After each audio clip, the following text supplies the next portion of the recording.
우리의 마음의 문을 열어주어서 주의 음성으로 듣게 하여 주옵시고 오늘도 말씀을 듣는 데 방해하는 어둠의 세력들은 예수의 이름으로 묶어 주옵시며 오직 말씀에만 집중할 수 있는 귀한 시간 되게 하여 주옵소서. 오늘도 부족한 종 단위에 세워주심을 감사합니다. 홀로 영광 받아 주옵소서. 예수 그리스도 이름으로 감사하며 기도 올리옵나이다. 아멘. 오늘도 주님의 이름으로 환영하고 사랑하고 축복합니다. 지명자 목사님, 김영수 장로님, 그리고 전사원 집사님, 우정부 집사님도 한 주간 주의 은혜 가운데 승리하기를 주의 이름으로 소원합니다. 고등학교 국사시험에 이런 문제가 출제되었습니다. 이조시대 때의 계급 중에서 가장 낮은 계급을 뭐라고 부르는가? 대부분의 많은 학생들은 천민이라고 답을 썼습니다. 그런데 한 학생의 특이한 대답에 선생님은 고개를 갸우뚱거렸습니다. 그 대답은 뭐냐면 쇠뇌입니다. 쇠뇌가 무슨 뜻인지 잘 모르시면 소위 천민을 자기 스스로 낮춰서 부르는 것이 쇠뇌입니다. 마님 쇠뇌 왔어요. 이렇게 쇠뇌입니다.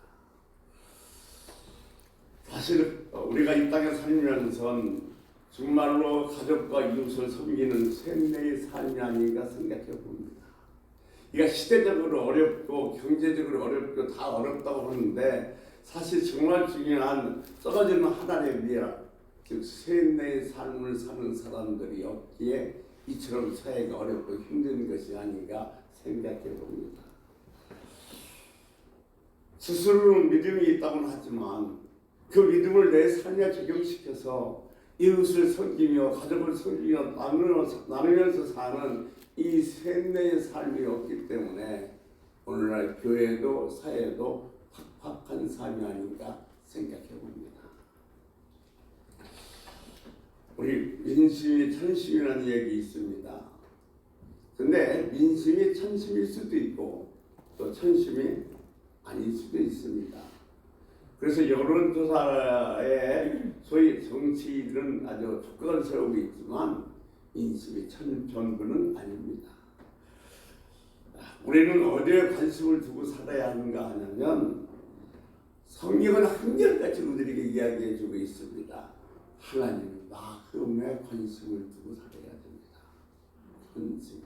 하나님이 어떤 마음을 갖고 계시는가? 하나님은 우리에게 지금도 뭐라고 말씀하고 계시는가? 여기에 관심을 갖고 사는 것이 우리들이 받는 자의 태도가 아닌가 생각합니다. 하나님의 말씀을 뭐라고 하는지 이것을 중심으로 살아가는 겁니다. 말씀을 쫓아 살면 복이요 하나님 나라의 의를 이룰 수가 있습니다. 성경은 뭐라고 계속해서 말씀하고 계신가 하냐면 하나님 말씀을 벗어나면 심판과 저주가 기다리고 있다고 말씀하고 계십니다. 오늘 아모스의 뜻은 뭐예요? 선지자의 뜻은 진진자라는 뜻입니다. 우선 지금 아모스는 아주 심판의 말씀, 무거운 말씀을 전해야 되는 그 무거운 짐을 진 선지자입니다. 그래서 이 아모스라는 이름 속에 그 무겁다는 의미가 아주 정확하게 내포되어 있는 것입니다.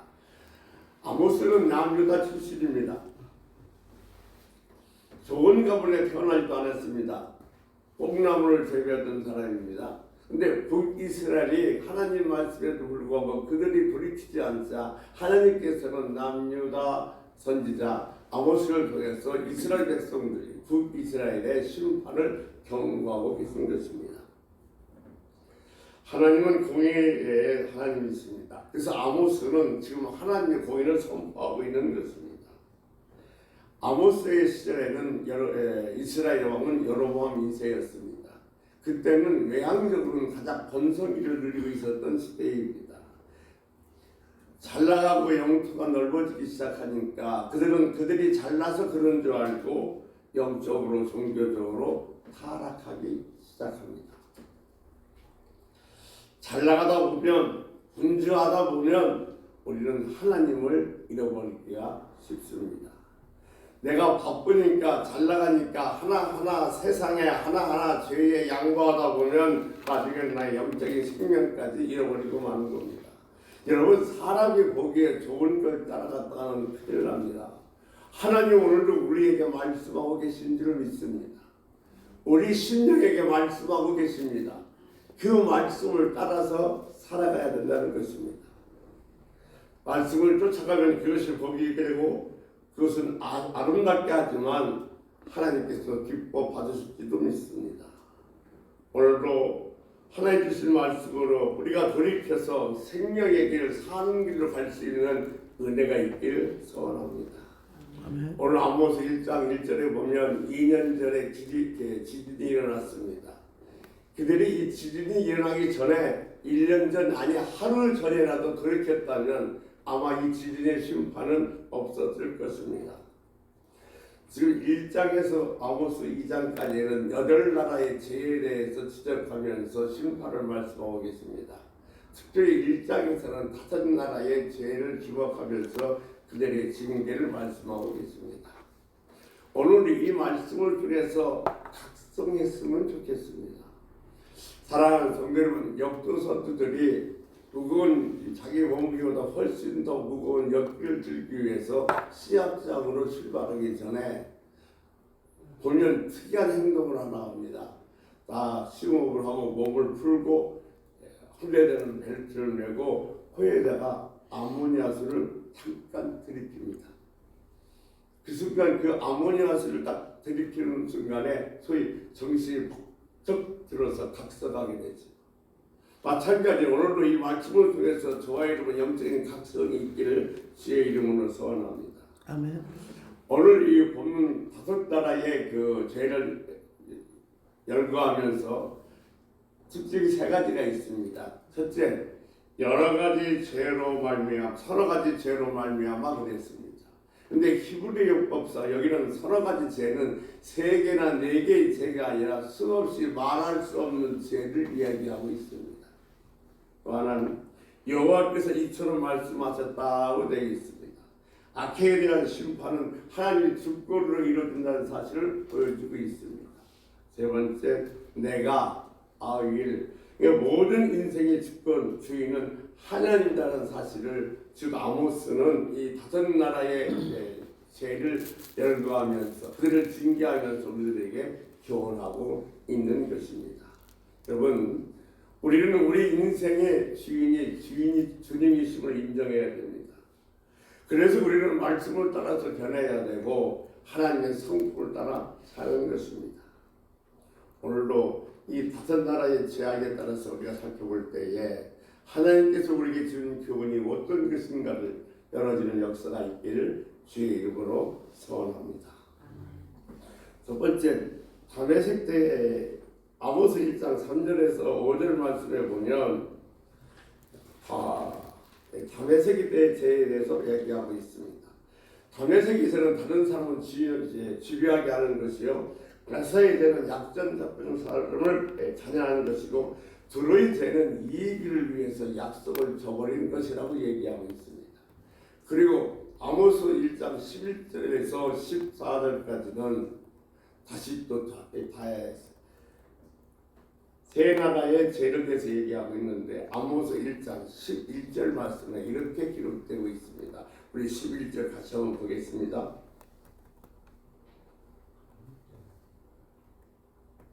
잠깐만요.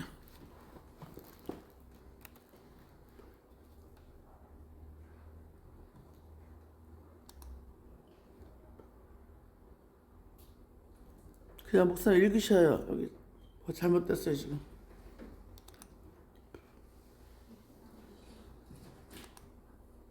11절 이렇게 기록되어 있습니다. 여호와께서 이와 같이 말씀하실 때 에돔의 서너 가지 죄로 말미암아 내가 그를 돌이키지 아니하리니 이는 그가 칼로 그 형제를 쫓아가며 긍휼을 버리며 항상 맹렬히 화를 내며 분을 끝없이 부었습니다. 그랬습니다. 그 형제를 쫓아가며 긍휼을 버렸다고 그랬습니다. 여기서 우리가 주목할 것은 형제라는 단어입니다. 형제를 죽이려고 공격하는 것은 비장하고 이기적이고 반인류적인 행동입니다. 그들은 긍휼을 버렸고 그들의 마음속에는 불쌍한 마음을 갖지 아니했습니다. 그는 노가 항상 맹렬하여 성질을 불같고 본을 끊임없이 품었습니다. 즉 이 말은 항상 노가 맹렬했고 성질을 불같고 또 본을 끊임없이 품었다는 얘기는 그의 삶 속에서 감사를 잃어버렸다는 겁니다. 여러분, 우리 삶 속에 있어서 가장 중요한 사실은 감사를 잃어버리는 것이 얼마나 안타까운 일인지 모릅니다. 우리가 살아가는 데 있어서는 그냥 그럭저럭 살아가는 사람이 있습니다. 그리고 늘 원망이고 불평이고 못 살겠다 비난하며 사는 사람도 있습니다. 그리고 감사하는 사람도 있습니다. 그러나 이 세 종류의 사람은 똑같이 살아가고 있지만 그들의 삶의 질은 전혀 다르다는 겁니다. 감사를 잃어버리면 전부를 잃어버린 것과 같습니다. 사도 바울이 쓴 편지 중에서는 옥중서시라는 게 있죠. 에베소서, 빌립보서, 골로새서, 빌레몬서는 옥중서시인데 여기에 20번 이상 감사라는 단어가 나옵니다. 사도 바울은 역경 속에서 감사했습니다. 사도 바울의 감사의 특징에 보면 두 가지입니다. 하나는 역경 속에서도 감사했다. 역경 속에서도 감사했던 사도 바울에게 우리 보고 범사에 감사하라고 권고하고 있는 것입니다. 사도 바울이 전도를 하다가 귀신 들려서 점치는 여자가 불쌍해서 그 여자의 안에 들어가 있는 귀신을 내쫓아 줬습니다. 그때 주인이 더 이상 돈을 벌 수 없게 되자 그 바울과 실라를 관가에 고발하고 그들은 매를 맞고 쇠구렁에 찬 채 어둡고 컴컴한 감옥에 갇히게 되었습니다.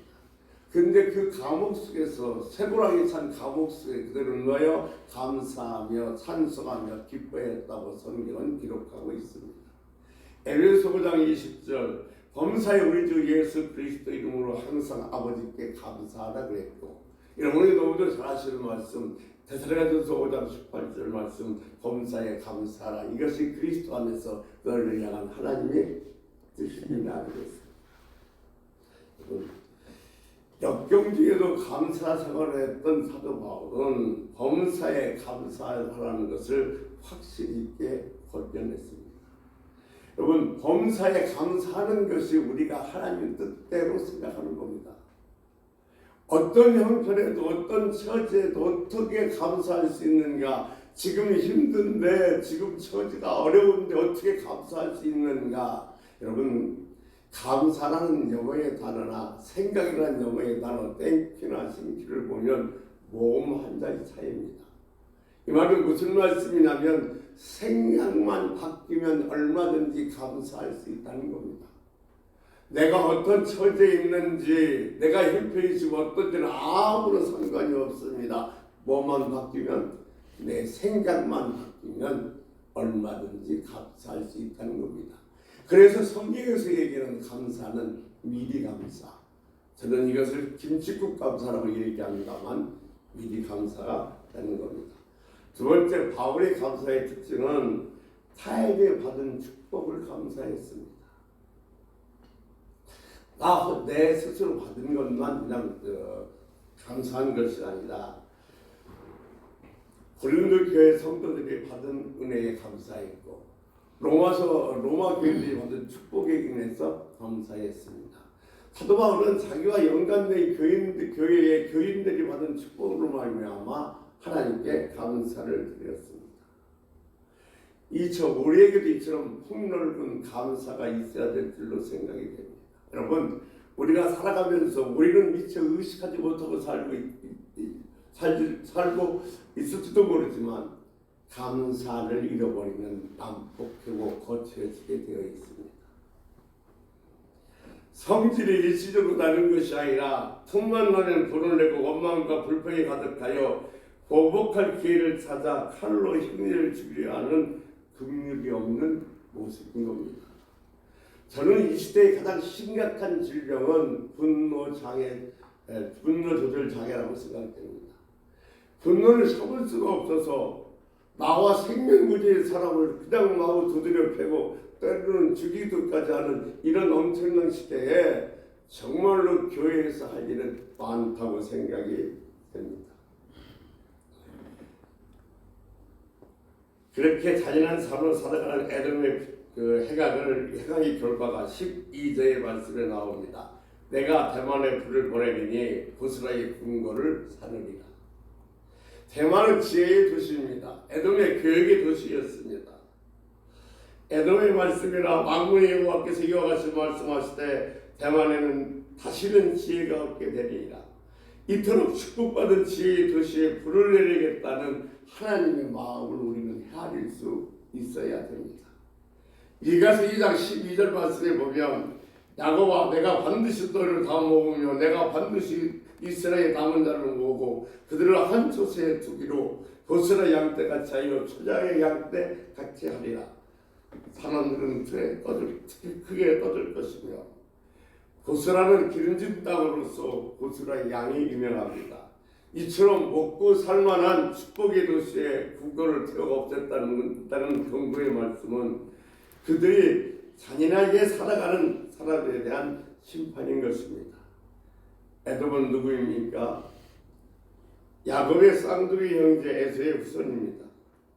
그러니까 형이 자기가 받아야 할 축복을 동생이 받아갔다고 해서 시기와 질투를 가지고 열등이기 때문에 늘 마음에 분노와 질투로 가득 찼습니다. 오바냐 1서 10절에서 14절 말씀을 보면 이 에돔의 죄가 아주 자세히 기록되어 있습니다. 오바냐 1장 10절 말씀을 같이 한번 보겠습니다.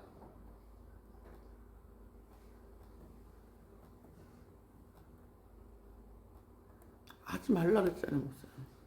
길다고. 네. 자, 10절 형제의 행한 포악을 설명하고요.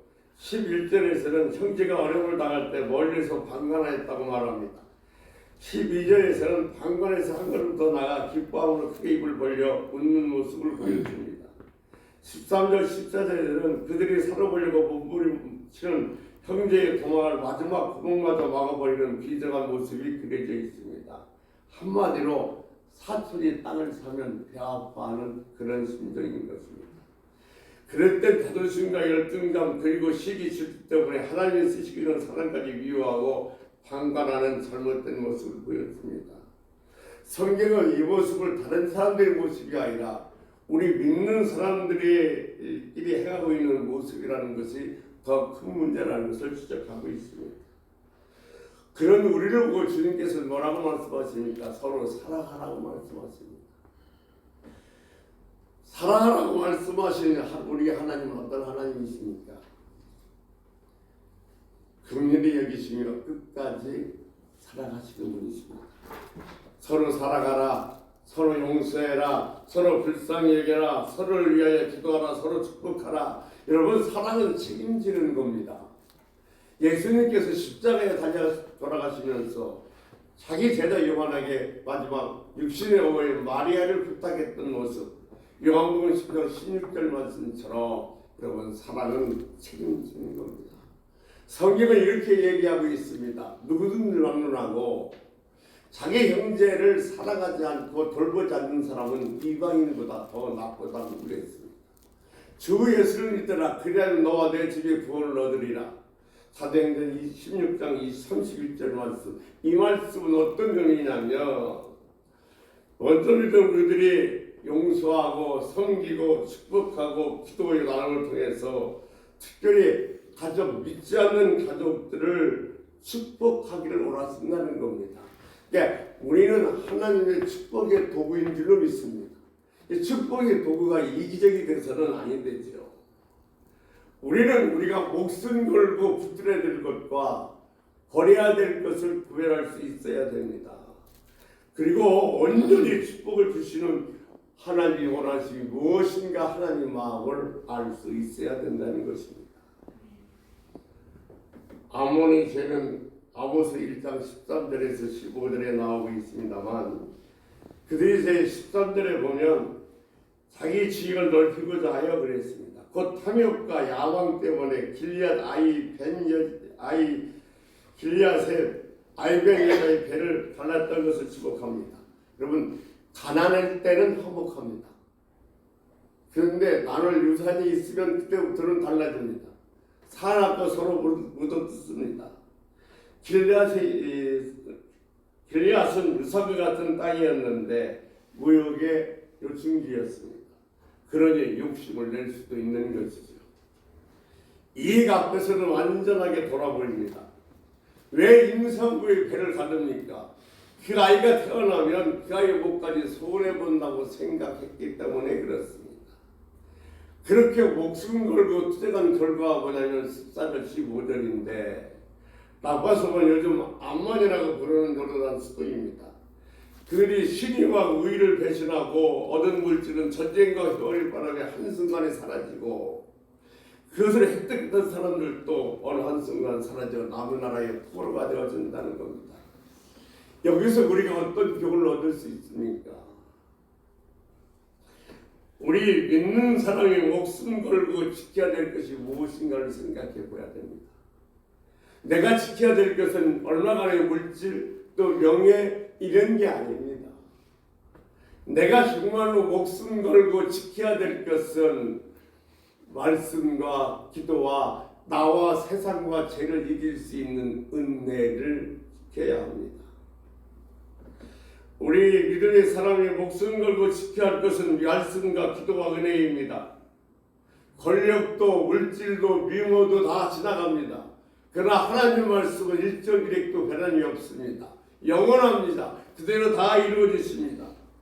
그러기에 우리는 어떤 형편에 처해질지라도 말씀을 붙들고 의지하며 하나님께서 이 말씀을 이루어지기를 바라보면서 기도해야 할 것입니다.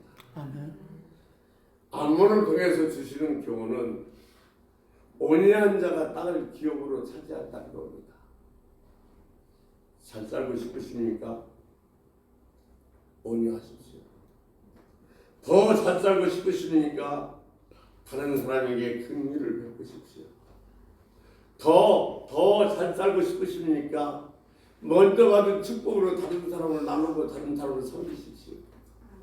더 잘 살고 싶습니까? 목숨 걸고 믿음 지켜 예배를 사수하십시오. 예배에 승리하십시오. 그것이 잘 살 수 있는 비결인 겁니다. 여러분, 바보같이 보이고 어리석게 보이지만 그것이 인생의 정도이고 그것이 하나님의 축복을 받고 도움을 얻는 지름길입니다. 그러므로 우리는 버려야 할 것이 무엇이며 내가 붙들어야 할 것이 무엇인가를 분명히 잘 구별하고 붙들건 붙들고 버려야 될 것은 버려야 될 것입니다.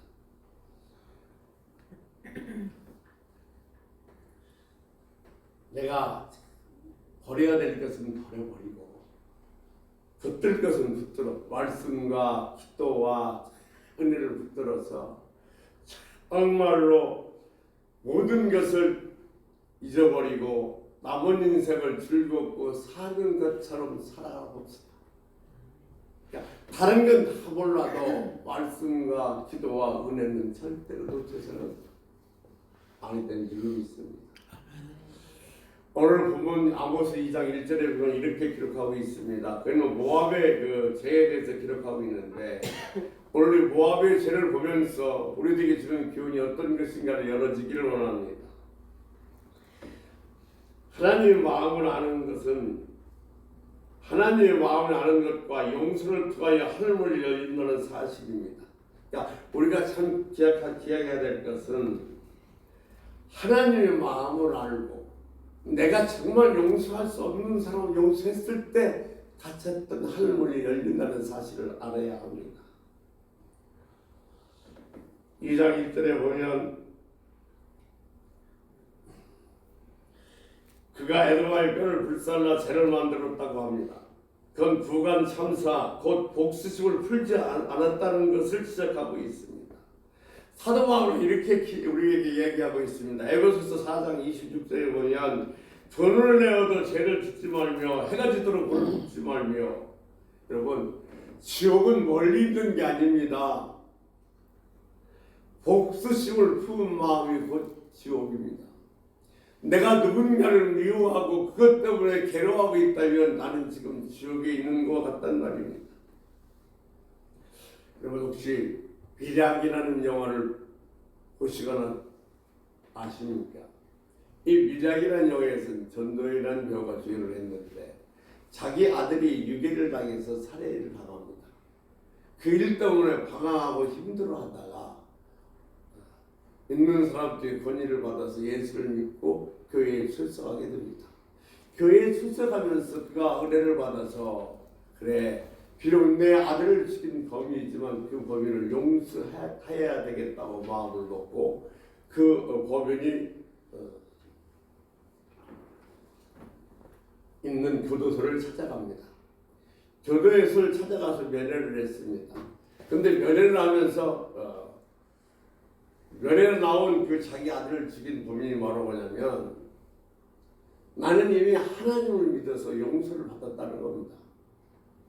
그러니까 그 말을 들었던 이 아들의 어머니가 뭐라고 하냐면 내가 용서하지 않았는데 도대체 하나님이 누가 용서했냐는 겁니다. 이 여인의 절기는 우리들에게 많은 것을 생각하게 합니다. 여러분, 결국 용서하지 않으면 가해자가 내 안에 사는 겁니다. 내가 피해를 당했기에 용서하지 못하고 미워하는데 내가 그 용서하지 않으면 내가 피해자가 아니라 가해자가 내 안에 사는 겁니다. 결국 우리는 용서는 그 사람을 위해 사는 것이 아니라 나를 위해서 한다는 사실을 알아야 될 것입니다. 여러분 누군가를 향한 분노의 마음이 있다면 바로 지금 용서가 시간이 되어 하늘문이 열리고 하늘에서 풀리는 은혜가 있기를 소원합니다. 하나님은 용서의 하나님이십니다. 그렇다면 우리는 누구입니까? 하나님의 용서를 받아 믿음의 사람이 되었고 신실하신 하나님의 말씀과 능력으로 오늘 여기까지 왔습니다. 열리는 축복과 은혜를 받아서 축복의 주인공으로 당당하고 근사하게 살기를 원하신다면 삶의 여정에서 우리들에게 손에 입히고 상처 준 사람들을 용서해야 합니다. 오늘 이 시간 용서하는 것이야말로 하늘문을 여는 축복의 열쇠임을 믿으시기 바랍니다. 아멘. 더 큰 은혜와 축복을 받는 길이라고 볼 수 있습니다. 하나님은 우리가 인생을 무겁고 힘들게 사는 것을 원치 않습니다. 여러분 생각해보면 지금 내가 무겁고 힘들고 어렵게 살아가는 것은 다 내가 가진 욕심 때문에 그렇습니다. 정말 이 세상에서 자기가 제일 잘 살아보려고 했던 한 사람이 부지런히 노력도 하고 장사도 해서 돈을 모았습니다. 그래서 살 수 있는 건 다 샀습니다. 집도 사고 땅도 사고 강도 사고 증권도 사고 빌딩도 사고 다 샀습니다. 근데 아무리 이런 걸 사도 마음에 차지 않고 왠지 늘 답답하고 빈마음 같습니다. 그렇게 얘기하자 한 사람이 그에게 이런 말을 합니다. 하나님을 안 사서 그렇습니다.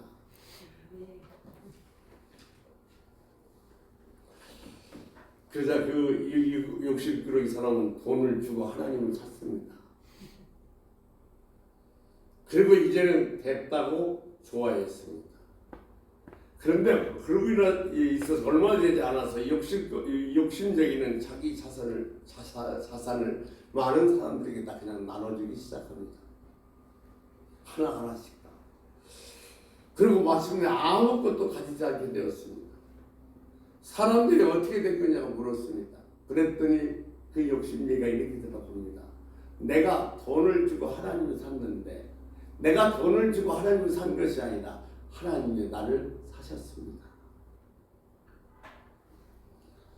내가 무엇을 소유하느냐보다도 더 중요한 것은 누가 나를 소유하느냐가 더 중요한 것을 깨달았습니다. 돈이, 물질이, 집이 나를 소유하는 것이 아니라 하나님이 나의 주인이실 때 제일 행복하다는 사실을 말입니다. 주인이신 하나님이 나눠줘라고 말씀하셨기에 나는 주님의 뜻을 따라서 나눠줬을 뿐입니다라고 고백했습니다.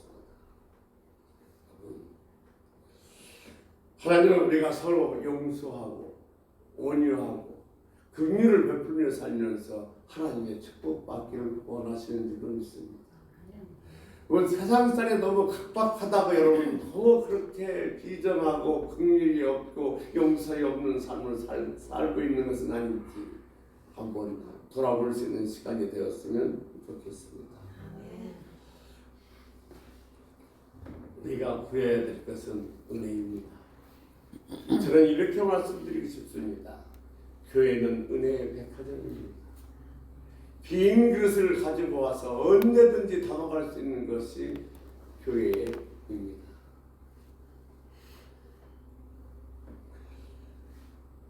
우리가 사실 교회에 나오는 궁극적 원인도 뭐냐면 은혜 받으러 나오는 겁니다. 여러분, 내가 아무리 애를 쓰고 아무리 노력하고 몸부림쳐도 안 되는 건 안 됩니다. 하나님의 은혜가 있어야 됩니다. 오늘도 우리 여러분 이 예배에 참석해서 다른 것이 아니라 하나님 주시는 은혜를 받으러 왔습니다.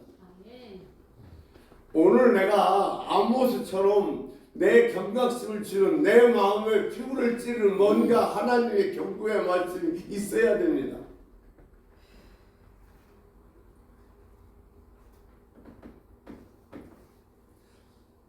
결국 우리는 은혜 받기 위해서 교회를 나옵니다. 그래서 교회를 떠나서는 안 됩니다.